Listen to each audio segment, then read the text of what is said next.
I'm Aaron. And I'm Jason. And we're coming to you from the Field Zone. We are so excited. The new D&D is coming out. We just did the PDC, and there's so much going on, and we're just really glad to be back. So yesterday, right, was our another big PDC here in our hometown. And we can put a shout out to Frogtown Games and Hobbies hosted us. Some really nice door prizes, which we weren't expecting. Matter of fact, I got the Age of Ultron playmat as a door prize, which is really cool. I pulled the raffle ticket for him. He pulled the raffle ticket, so there was probably... yes, technically he won the Age of Ultron thing for me. One of the other kids that was pulling raffle tickets actually pulled his own name, so I think there was some funny business going on, but I got a mat, so I'm okay. We each got our dice, right? We each got our own dice. We got some different color dice. What color was yours? Black. Black. I got a new blue one, so we got a blue, a black, we and need a red. Green. And there's still a red one, so we may have to go to another PDC. Oh well. Oh well. Probably the most exciting part about it was they were live streaming this, and so that was our first live appearance on Twitch TV. So this was a father-son match.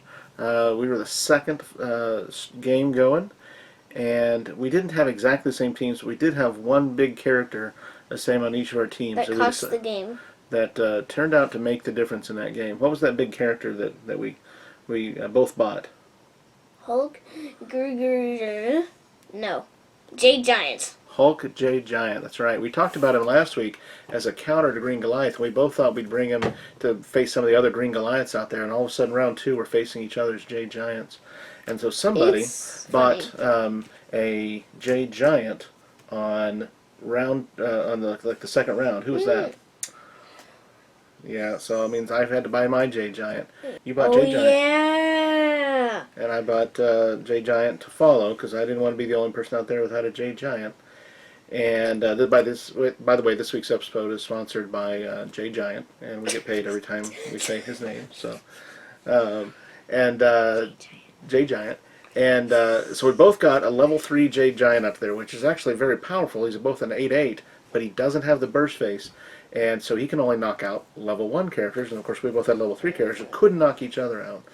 However, I thought I got the upper hand. I had the blessing dice, gives +1, +1 attack, +1 defense to all your characters. I got it rolled, and I thought all of a sudden I've got a 9/9 Hulk.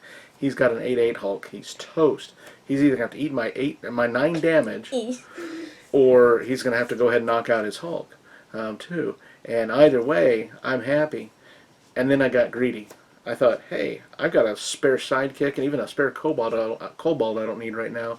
They've only got 1 attack, but with Blessing, they've got 2 attacks. I can get 4 more damage through. I attacked with all of them, and that was my mistake. What did you do? Well, there was this one global that... Well, no, what did you do first? The global's after the damage cleared. What did you do? What's the first thing you did? I had to let his Hulk through. So you blocked my other 2 dice, my sidekick and my kobold, and let my Hulk through. And I thought, whoa, I'm getting that 9 through. He doesn't even know what he's doing. This is awesome. I didn't knock out his Hulk, but he's going to take my 9 damage. And then what happened? Mira. Mira. Who brought Mira? You did, Dad. I brought Mira. And once again, I repeated my pattern of bringing the cards that my opponents used against me. In this case, my son on the live Twitch stream channel turned that 9 damage into 2. My Hulk went over to use. His was still on board just fine. And that was the beginning of the end. And next turn I just sweeped. Because I cleared his field. I couldn't stop him at that point.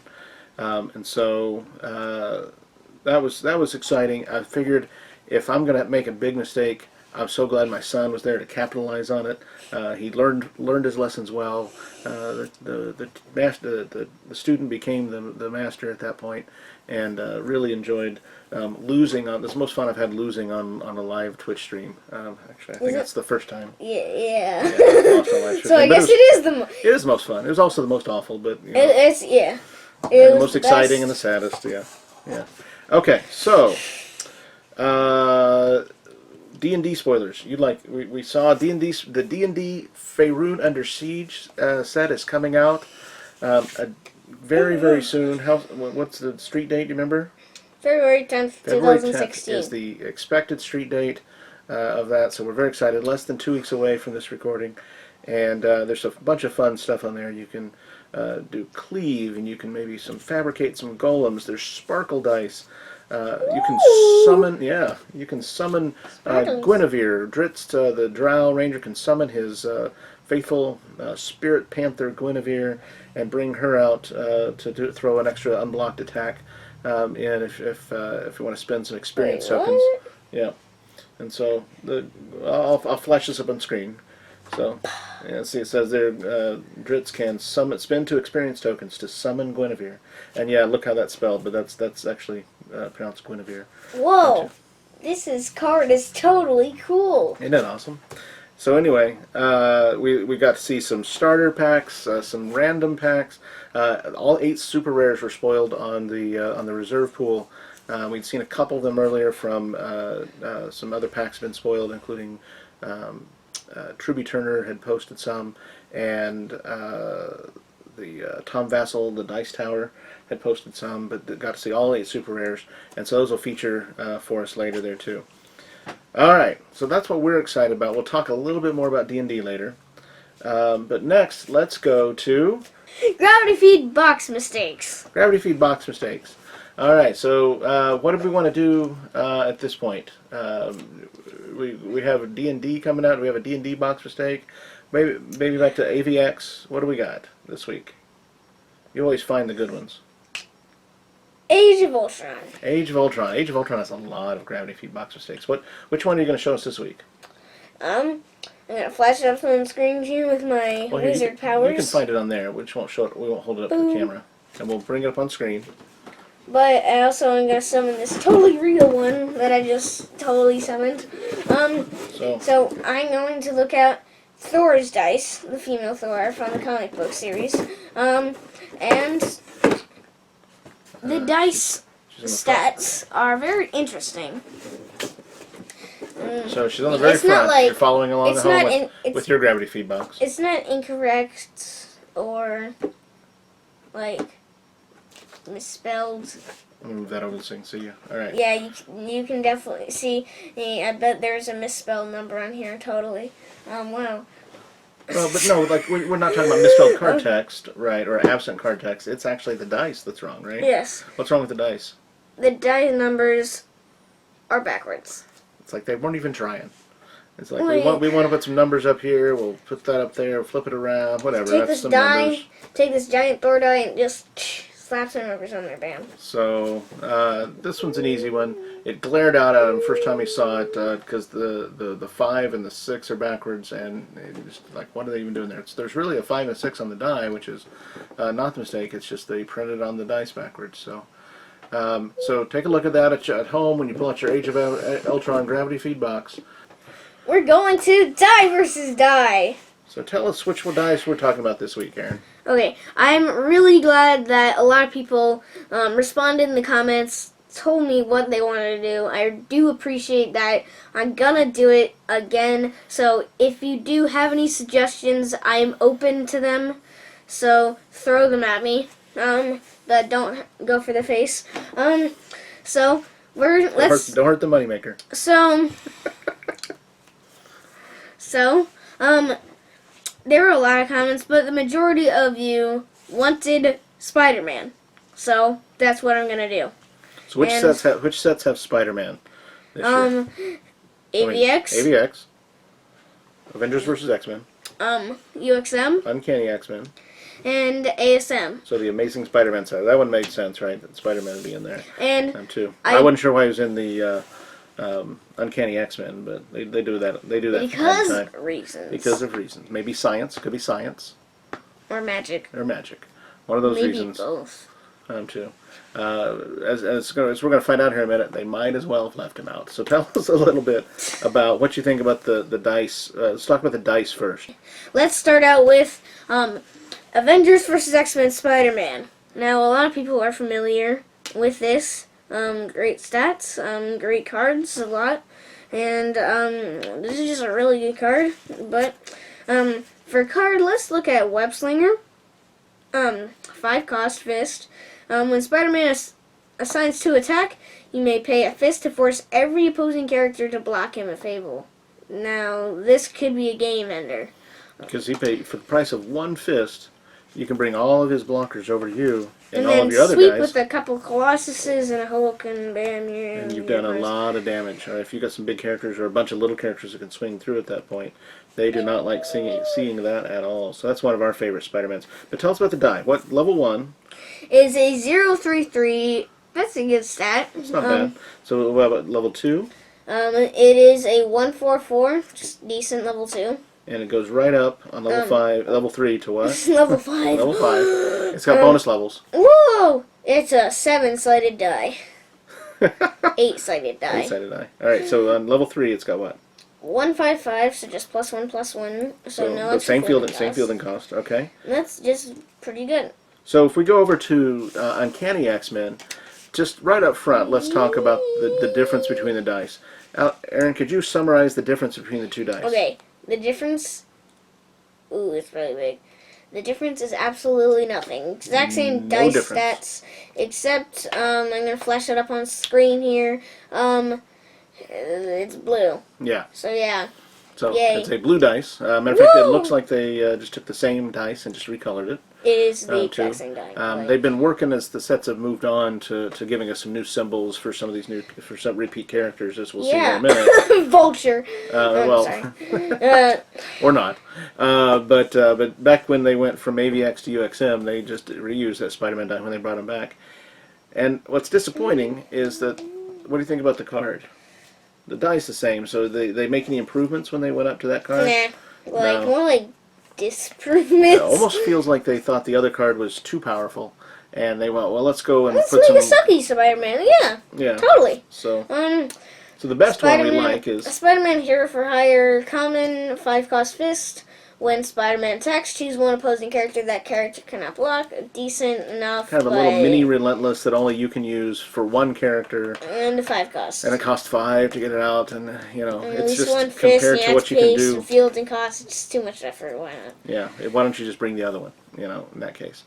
So it gets a little more interesting when we move up to the Amazing Spider-Man. We'll find out how amazing this is or not. Here, let's talk about it. So let's talk about the dice first. Level 1. Is this better or worse than our 2 others that we looked at? I am going to put things out. Spider-Man got thrown in a hole and put some salt over all those cuts and paper cuts and just rubbed it in the wound there. So I'm getting confused. Is that better or worse? It's worse. It's worse. Cause all the levels got nerfed, and all right, so level bad. 1. The level 1's still a 3/3 attack, though. What's the difference? 1 fielding cost. 1 fielding cost. And it's more a expensive burst. to get that 3/3. And it has a burst.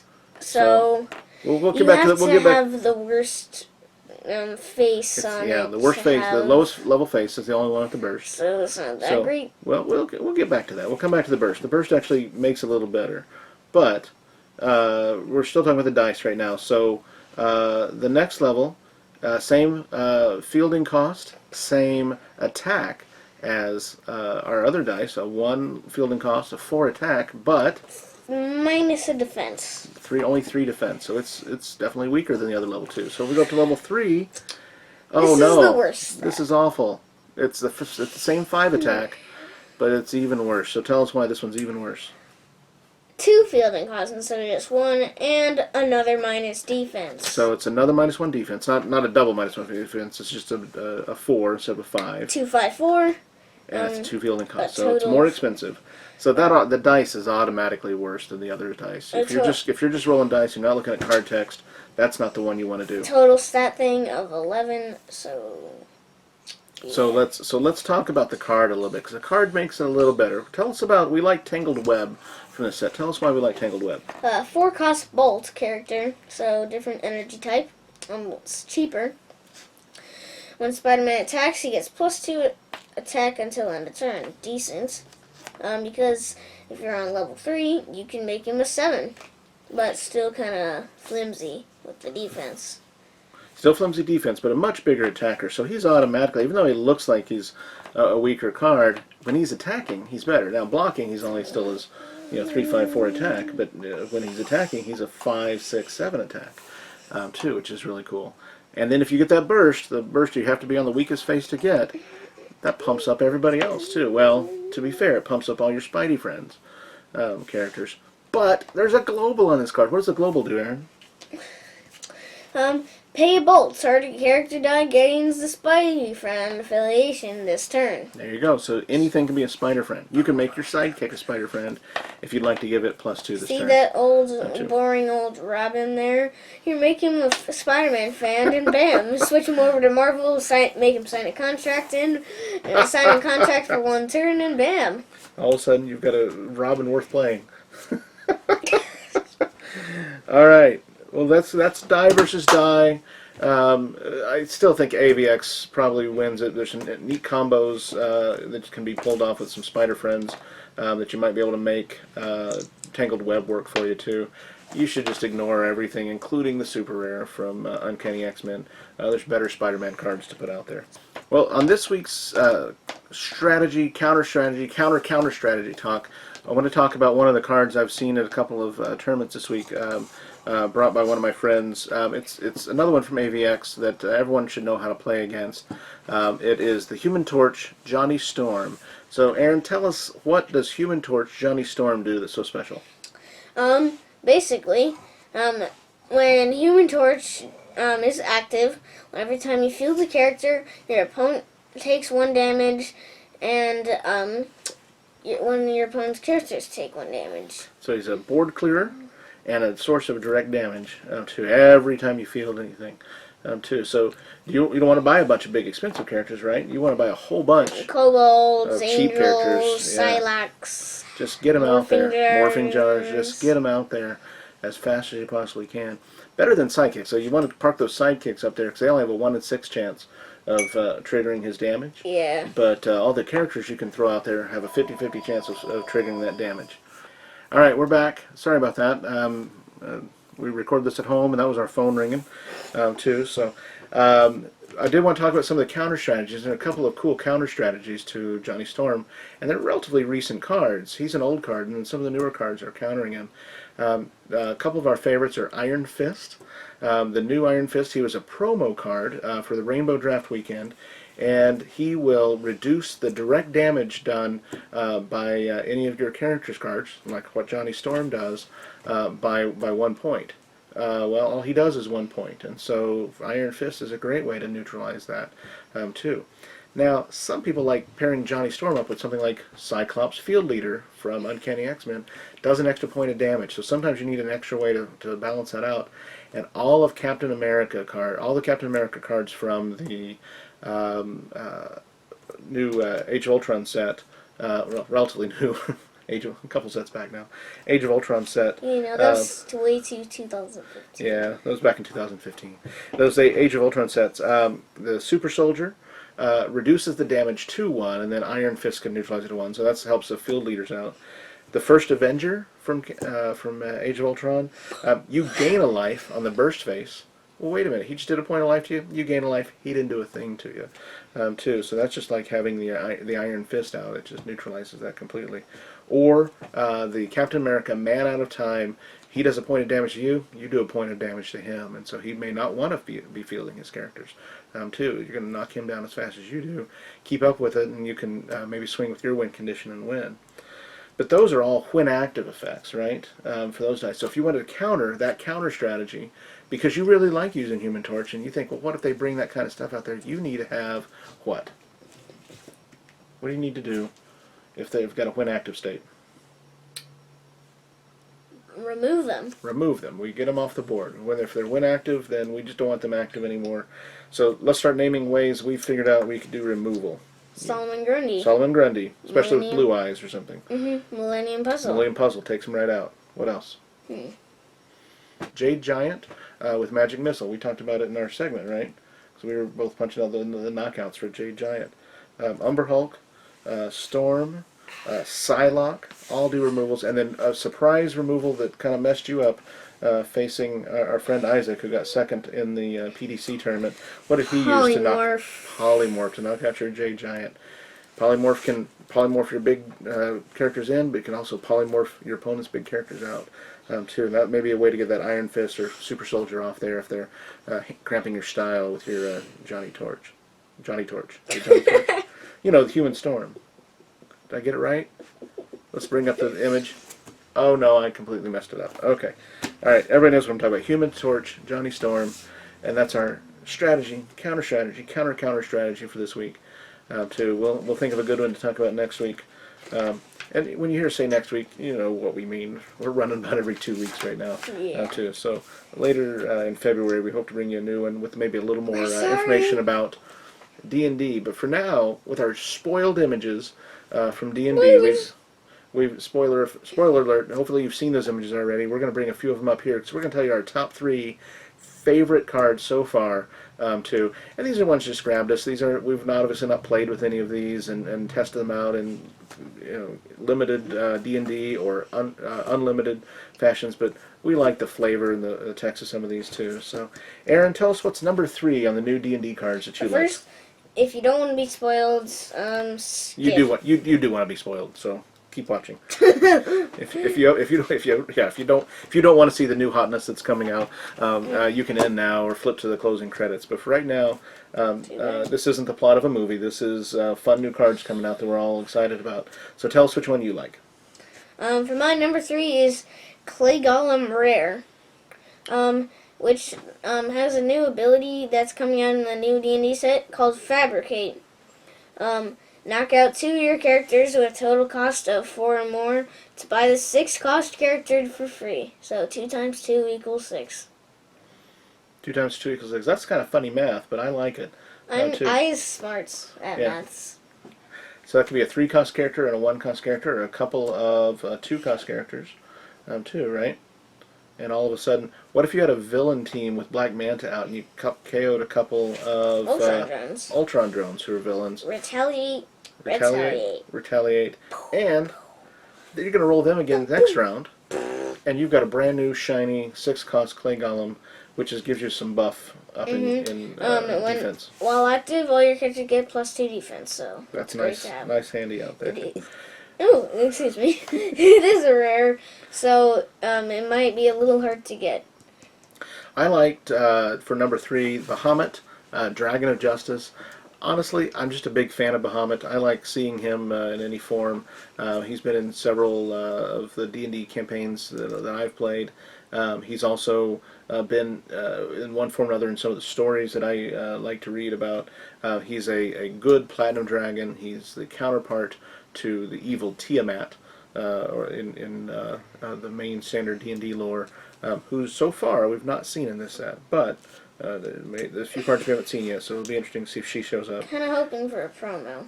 That could be a Tiamat promo coming up. Never know. Maybe that'll be some of their organized play, big things like Atomica or something. Yeah. It could be like a 9/9 or a 9/10. But I like it. It's got Breath Weapon 3. We all know what Breath Weapon does. As a matter of fact, not only does it have that, it's got Overcrush. That's a nice thing. And not only that, when it's sitting there in the field, nobody else can use breath weapons. All the other breath weapons are out. So if you're playing against a dragon team, bring out your Bahamut, and they can't use any of their breath weapons. Just you can, and bull them over. All right, Aaron, tell us about your number 2 card that you like the most. Beholder, super rare and common. Which one is it? The common. No, not the super rare, the common. Okay. Fake out. Fake out. All right, the lesser aberration. So tell us some of the things you like about that one. Even though it is the same cost as the super rare, I do feel like it has a better power. Same global, but it's 4 costs Beholder, which is great. Great stats. 043, 054, 165. That's really great. Low fielding costs, cheap dice, good stats. And then what's its special ability? Not the global, which is its main ability. Fielded, you can use 2 global abilities for free. So PXG. Magic. I'm gonna PXG, also Magic Missile your Psychic, and I'm gonna sweep you. Yeah. So, and then it's cheap enough. You can buy a few of those and cycle them around a little bit too. So that's pretty cool. Or Anger Issues to pump a guy up. Yep. And if you're planning to do it in an attack, you can just do that for free. Or you can we don't know the ruling, but you could PXG twice. Yeah, that's the part where it says 2 globals free. We don't know if that means 2 different globals. We think maybe it does, but it might just mean 2 global abilities, and the 2 global you're going to do is a PXG and then another PXG. 4 dice you didn't have to pay for, just moved over right into your prep area. So Extreme that would be rare. really cool. All right, my number 2 is actually one of the basic action cards. This one was kind of exciting when I first saw it. It's a little expensive. It's a 5 cost, and this one is the Delayed Blast Fireball. You pull it out, and it's continuous, but it's not continuous for that long, because this is a fireball that's going to go off. But it's not going to go off on your turn. You're going to play it on your turn. It's just going to sit there, taunting your opponent, delaying the inevitable until his or her attack step. If they try to attack, boom, it goes off. 4, or on the double burst, 6 attack to everything on the board. But if he skips his attack step, doesn't matter, that's when it goes off. So this thing is just sitting there waiting to go off. It's just got to make him sweat just seeing it there. To whatever he thought he was going to do, it's all going to change as soon as his attack step gets there. He better make something happen back at his main step, because at his attack step, his field is going to be very different right before your turn. Unless he's got some way to deal with action dice right there on the board. Too bad. If you can deal with the action dice his turn, if he can deal with the action dice his turn, it won't go off. But he's got exactly 1 turn to take care of it right then. If not, boom. So that's kind of exciting. All right, now to our number 1 from the new D&D cards. Aaron, tell us what's yours. Talisman of Ultimate Evil. Ooh, that sounds creepy. All right, what does the Talisman of Ultimate Evil do? So, KO any number of your characters to KO the exact same number of your opponent's characters in the field. Wow, and so that doesn't even have to be the same power. You could KO, what, a couple of sidekicks? Oh, and you're going to lose Hulk, Jinzo, and Magneto. If you got Yeah. three sidekicks come out, all of a sudden those big characters he bought and paid for and fielded and were relying on for his turn are just gone. So here it gets kind of interesting. What happens if you use it to maybe KO your Solomon Grundy that you've got out there? You're going to KO your Solomon Grundy. What happens to your opponent's characters? One gets KO'd, and the talisman still kicks in. And KO's another one. 2 for 1 KO. So 2 for the price of 1, Grandma. And so talk about a board clearer right there. That would be great. My number 1 was it's really got a really complicated name. It's called Ring. It's one of the Magic Ring. It's one of the new gear, and I really like the new Super Rare. This will be kind of interesting when the rest of the set comes out, because it's pretty exciting. Because what I really love about it is the global. As far as we know, it's the only one with the global, but that's because we haven't seen the other cards. If they all have this global, I'm still going to love any of them, and I'll be glad to get it much cheaper than whatever that Super Rare is going to cost us. Hopefully we stumble on it, because I really want that global. You can basically, as long as you've got a sidekick or an NPC die sitting over there in your used pile, you're going to pay 1 generic energy. Any energy you've got, you can just take it. I don't like that shield. I need a bolt. It's going to go over there. You're going to pull this over, turn to any face you want. You need another blocker. You're going to turn it over, bring it over to a sidekick. You've got a blocker sitting out there. You don't have enough masks to PXG? Oh, okay, this can just be a mask now. As long as there's sidekick dice sitting over there, you can just basically swap them out as many times as you need to. As long as somebody doesn't have out Jinzo or Wasp or something that's costing your life to do it. Or if you have that cheetah who kept rolling 2 bolts. Are you having a flashback to from PDC yesterday? Yeah. Hey, you know what? Did you have fun yesterday? Yes, it was a great experience. Got to meet a lot of cool people. Got to meet the Canadian national champion. So JT, if you're listening, it was really cool to meet you. And congratulations, he won the entire event there. That was great. Watching him and Isaac slug it out. They had Jinzo, Hulk, they had Green Goliath, and Polymorph, and boy, they were polymorphing and hulking each other's stuff out, and whoever could kind of get that, whoever could get the lead would win it too. And so JT took it 2-1. JT won the first one, Isaac won the second one, JT won the third, and took the whole thing. But it was exciting to watch. And so we're looking forward to, there's going to be a PDC state tournament and a PDC regional coming up, Worlds coming up. In June is Nationals. I don't know if we're going to make it out to New Jersey. That seems an awful long ways away, but we're definitely going to go to Worlds, which will be a couple hours away in Columbus for us. And well, the next thing coming up for us, the next big tournament coming up for us is in about 3 weeks. What's that going to be? You I remember? have no idea. The WKO regionals, so the Whiz Kids regionals are going to be in Warren, Michigan. We're going to go make a couple days out of it, do some rainbow drafting, maybe play some of our fun teams, and then really go for it with maybe some new D&D cards, maybe some of these cards that we talked about tonight. So we're looking forward to that. I hope you guys get the chance to do one of the WKOs in your area. Please let us know how that goes. We'll definitely let you know how ours goes, too. Please leave any comments, any feedback, any corrections, any extra ideas on counter strategies that you think work well against a Human Torch. We'd like to have a little discussion going about that.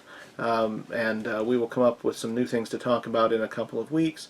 Hopefully we'll have some D&D cards to go over then, and be excited about some of that too. So, Aaron, anything you want to add? There are two things I want to add.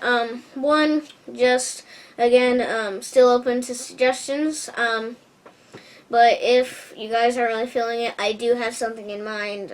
So you don't have to do as much effort on your part. So we want your suggestions, but if you don't have any, it's all right. It's all fine. right. It's cool. It's cool. But we got this. I am taking in gravity feed box mistakes. Oh wow! Have you run out? Oh, definitely not. I just want to see if anybody you has guys have found some some, favorites. and like if you think, wow, I can't believe they did this. Like, what the heck?